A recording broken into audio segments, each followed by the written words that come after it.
And we'll take this next chant into meditation. Rest in God, live in God, in His love, in His light, in His joy.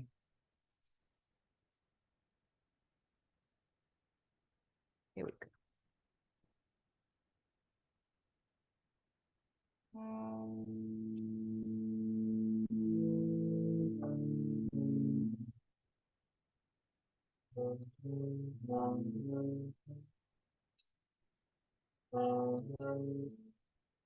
Rest in God, live in God, in His love, in His life. Rest in God, live in God, in His love, in His life.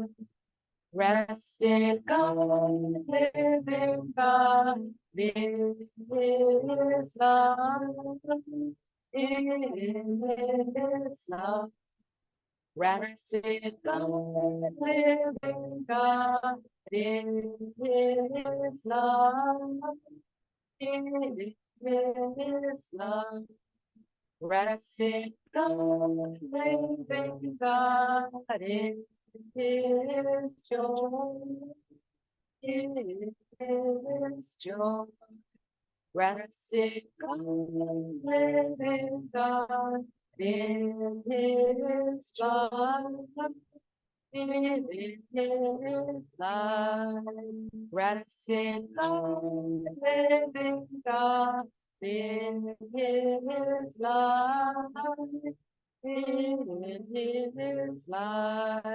Rest in God, live in God, in His love, in His love. Rest in God, live in God, in His joy, in His joy. Rest in God, live in God, in His joy, in His joy. Rest in God, live in God, in His love, in His love.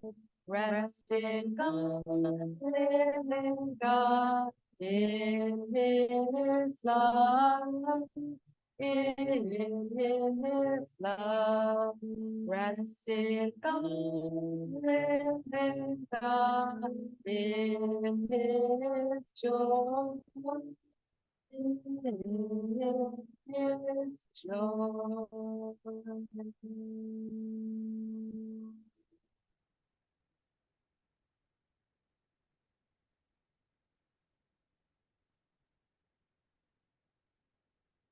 Let's prepare for meditation. Sitting upright with spine erect. Draw the shoulders up and send them down the back, opening your grateful heart and lifting to the spiritual eye, the Christ consciousness, awakening the divine preceptor within you. As you watch your natural breath, mentally chant the ancient Sanskrit mantra from Babaji Krishna. Hung on the inhale, I am. Saw on the exhale, spirit. Inhaling naturally, I am. Hung. And on the exhale, spirit. Saw. Hung on the inhale, saw on the exhale. Lifting our awareness to the spiritual eye, we'll meditate together in silence for 5 minutes.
Remaining in a meditative state, please listen to this week's affirmation for self-healing by Swami Kriyananda. Practicality. Many spiritual seekers and others with high ideals lose sight of the need to make their idealism practical. Many even resent the suggestion that they try to put an ideal into practice, as though the very effort to do so would mean somehow lessening its purity. But God is no idle dreamer. Were the universe not kept in a state of perfect balance, chaos, not harmony, would be the common state. We too should be practical in our idealism. Life, to be ever expansive, must be a search for truth. Will it work? Is the preliminary question to, is it true? The test of an ideal is whether it is practical or not. By practicality, we mature from the state of idle dreaming to become emissaries of the truth. Please repeat after me in a loud voice to awaken the conscious mind. Though my spirit soars in the skies of consciousness,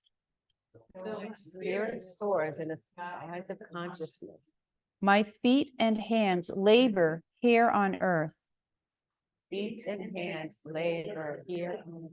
To make truth real to all. And now in a conversational voice.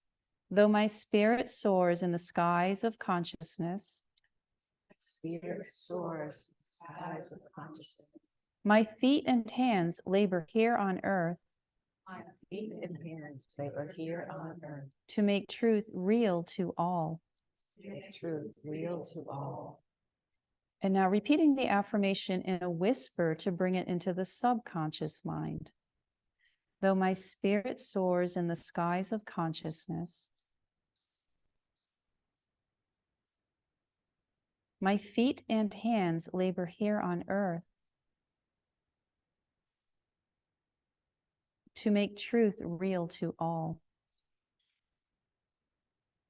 And now repeat the affirmation silently. Though my spirit soars in the skies of consciousness, my feet and hands labor here on earth to make truth real to all. And now bring your inner awareness to the point between the eyebrows with deep concentration, again, silently affirming, bringing the affirmation into superconscious awareness.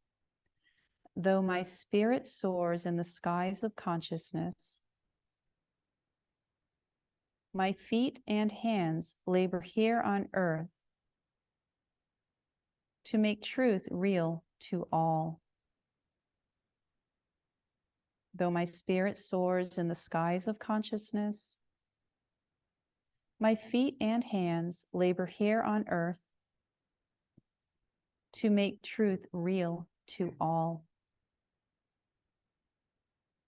Let not my thoughts lift me up through beautiful clouds of imagined possibilities unless you give me the power also to materialize my dreams.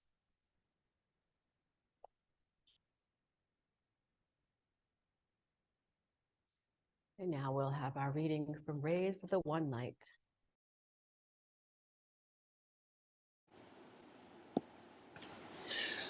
This is a reading from the book Rays of the One Light, Weekly Commentaries on the Bible and the Bhagavad Gita by Swami Kriyananda.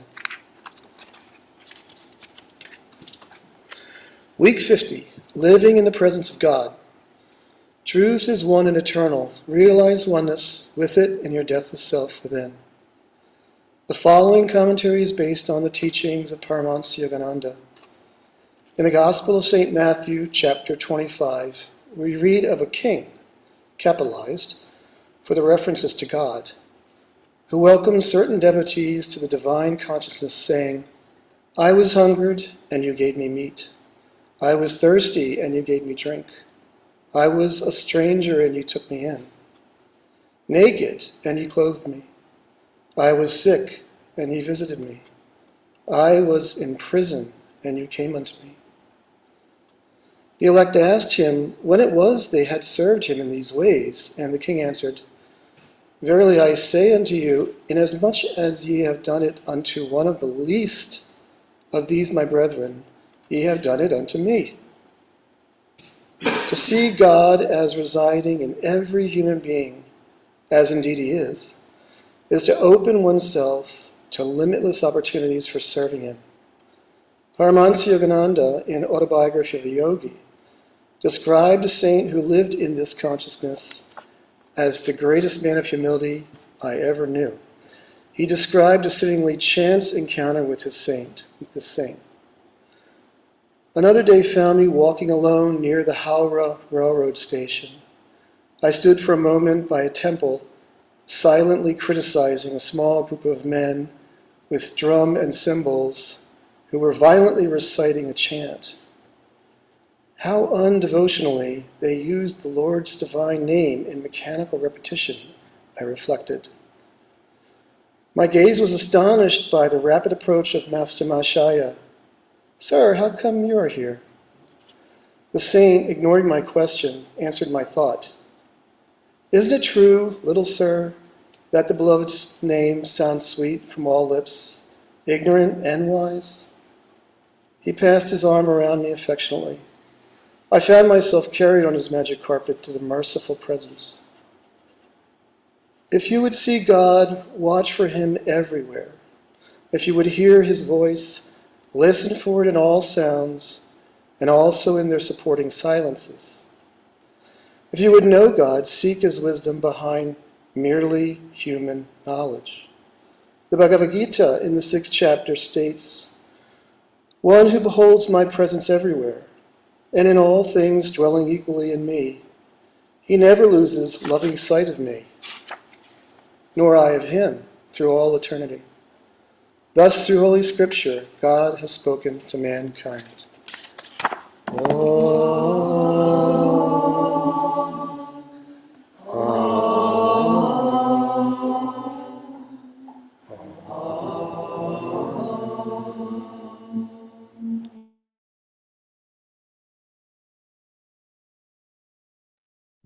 Teach me to drown in thy light and live.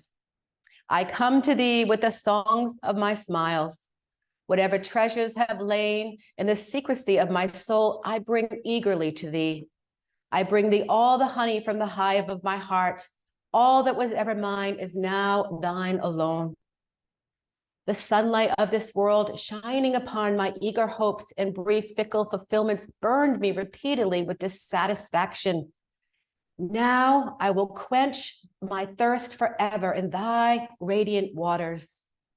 The taper of my aspiration toward happiness will burn aflame with thy coming into a conflagration of bliss. In thy vast enchanting sea of light, I will swim joyfully forever. Teach me to drown in thee and live, rather than live in the mirage paradise of earthliness and die.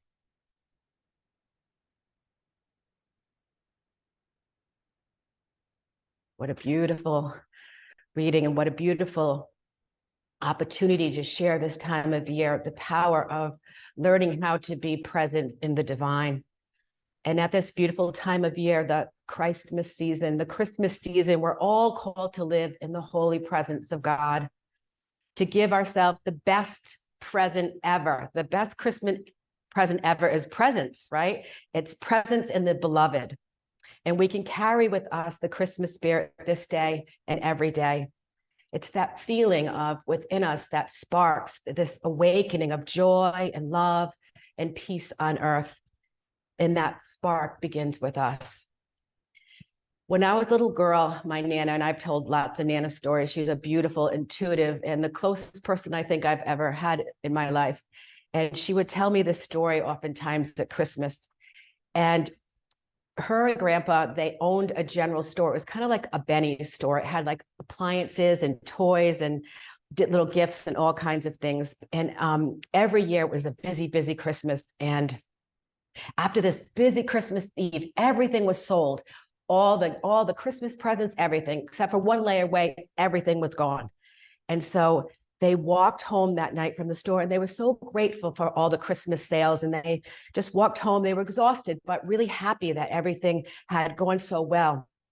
And that Christmas morning, they awoke and they opened their gifts, and they were with my mom and my aunt. And my mom and aunt were a little bit older, so they didn't really have the little Christmas spirit of the kids, but they enjoyed their morning. And then Grandpa was tired, so we went to bed. And my mom and my aunt, they went to their friend's house. And all of a sudden, my grandma was looking out the window. It was snowy and windy. And she said, and she heard this voice that said, "Go to the store."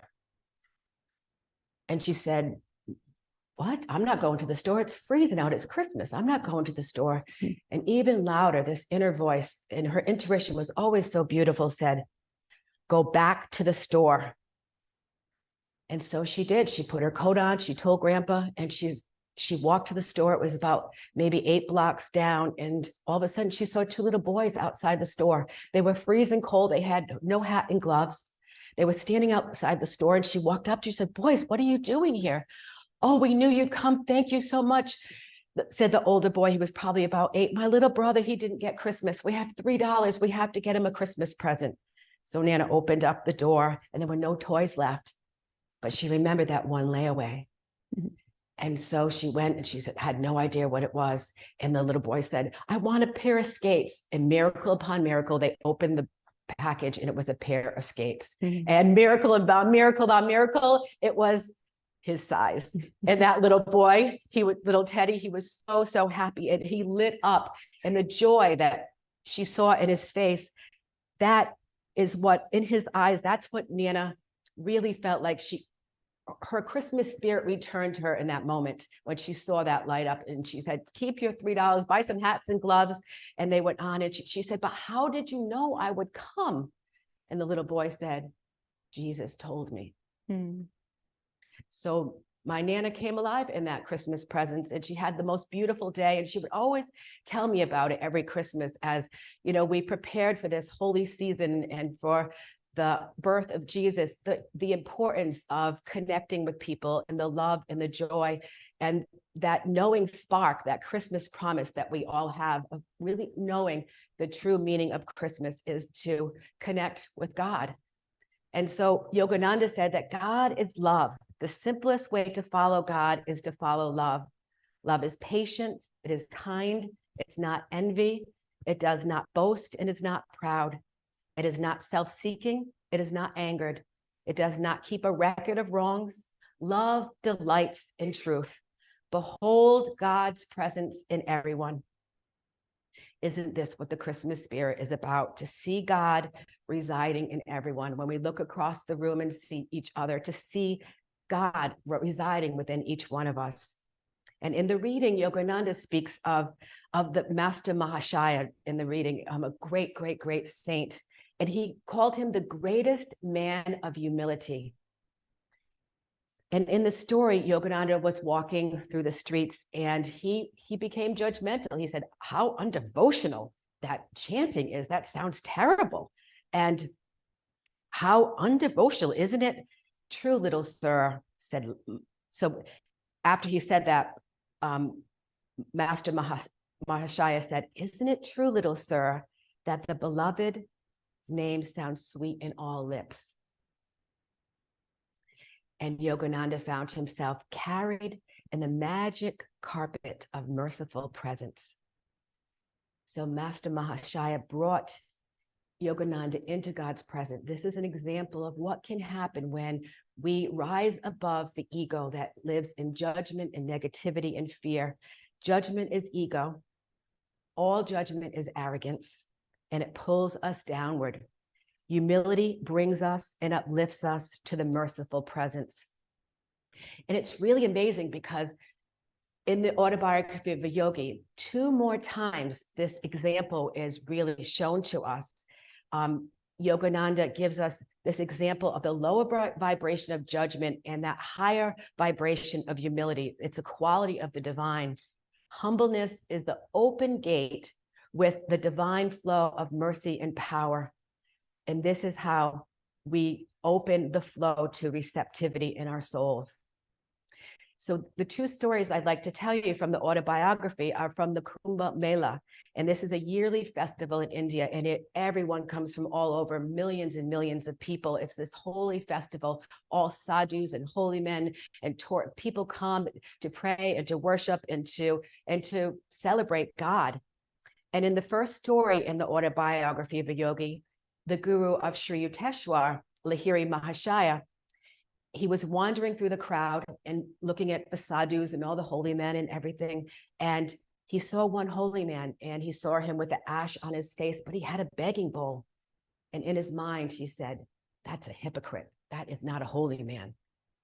And all of a sudden, the great Babaji appeared. What are you doing here?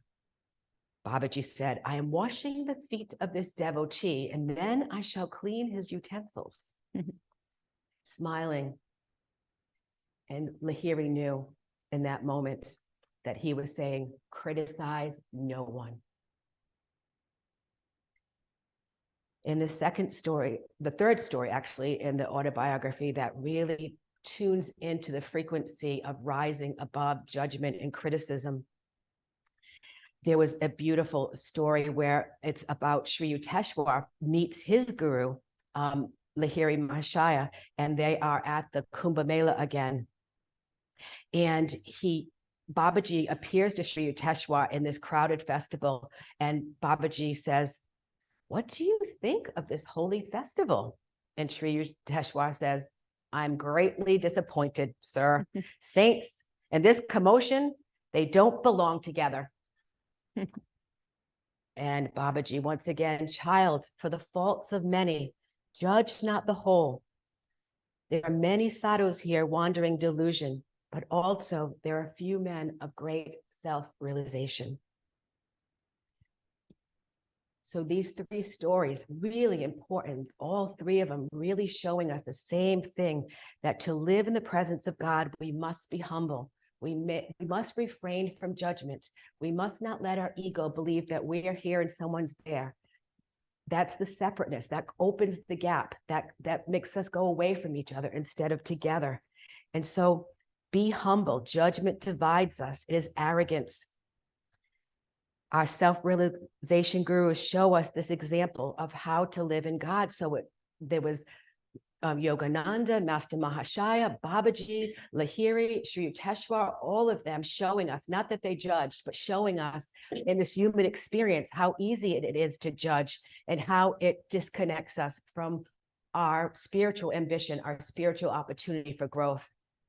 St. Francis said, real humility enables us to stand strong because it is God we are seeking to please. Right? That just cuts it through. It's God, where the ego wants to be pleased and please everyone else, get approval outside, to look a certain way, to be concerned about appearances and behaviors and circumstances, the ABCs of the ego. But the ABCs of our true self are about awareness and beingness, connectedness. And so Yogananda really talked about how there are 4 important ways that we can tune into, that we can really imprint in our own consciousness to really live in the presence of God. And that's what this is all about. And judgment, we live in the presence of ego, and humility, we live in the presence of God. But through bhakti yoga, which is devotional yoga, there's a beautiful, beautiful practice called japa. And you know, when we were working out all the technical stuff, the first thing I could think of was to chant Om Guru, you know, and because all of a sudden things changed, right? Everything happened, Jean, everything came back together, right? It's amazing how just the words of the divine are sweet on everyone's lips, and how we can call in the divine in such beautiful, simple ways. And so there's a wonderful way to sustain the awareness of God's nearness. It consists of bringing the mind back to the thought of him as often as possible. And the best known way, says Yogananda, is japa. And we can use the affirmations that Kyle read today, the prayers, our own little simple, beautiful prayers from the heart. chanting, or simply the name of God, just repeating it over and over and over, because every thought that we have sets up a particular subtle vibration. And when we mentally utter the word God, Guru, Master, love, whatever it might be, this vibration invokes the presence of the divine. So we can raise our vibration, lifting our awareness to the spiritual eye. And so sometimes we may be in a difficult situation, in a traffic jam, and we may be in just starting to get into nervous. All we have to do is lift our consciousness to the divine, and whatever your affirmation may be for that day, whatever your prayer, whatever your however you want to call on the divine in that moment, it's just always perfect. And the answer is absolutely 100% guaranteed. Number 2, think of God as being in your environment.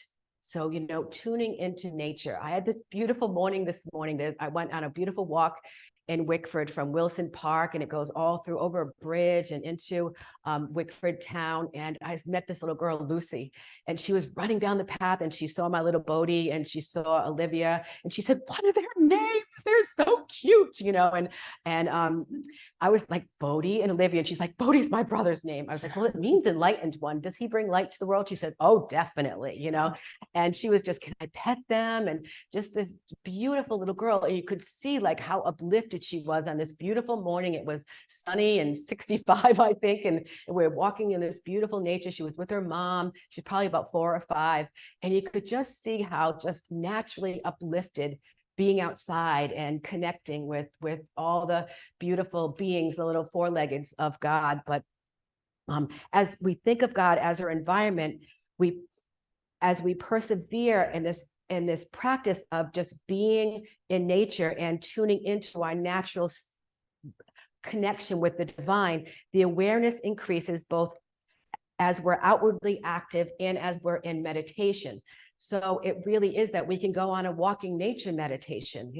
This is where I do a lot of my praying, a lot of my preparing for service, I do the energization yoga exercises and get that fresh pranayama. It really is something that nature opens our hearts, and it tunes us into the unified field. It tunes us into the everything. And so we can connect with this wonderful experience through the beauty and harmony in nature, the trees, the flowers, the sunsets. And this is how we connect with the divine life, the outer, and brings us inward. And this divine life, intelligence, and love in all creation. It's almost like we can say, like, that's God painting the sky, it's God looking back at me. And it's a beautiful way of learning how to connect with others. And it's amazing how, the third one is really being in divine connection, really seeing the God in each one of us, which can be hard because people can be cranky and ornery and stressed out sometimes, right? But remember, stress spelled backwards is desserts. But when we really learn to love the divine in all others, it's amazing how people change around us when we spiritualize our feelings towards them. Right? We have a beautiful peace and harmony prayer that Yogananda teaches us. But, think about someone that maybe really annoys you or, is trying to get unconditional love in the only way they know how, based on their own imprints, emotional imprints, but they're coming to us in maybe a difficult way. And if we just really spiritualize our thoughts to them, really like see them as, God sees them, unconditionally. So according to the law of karma, the attitudes and judgments we put out to others come back to us. It's like a boomerang. And so when we love, we close the gap. So it closes the gap between us. And when we are unloving, it opens the gap and it makes us feel more and more separate and feeds our ego ways and qualities. And so judgment widens the gap and separation equals ego. I always think of Giovanna when I go to Walmart. She always would tell Walmart stories, right?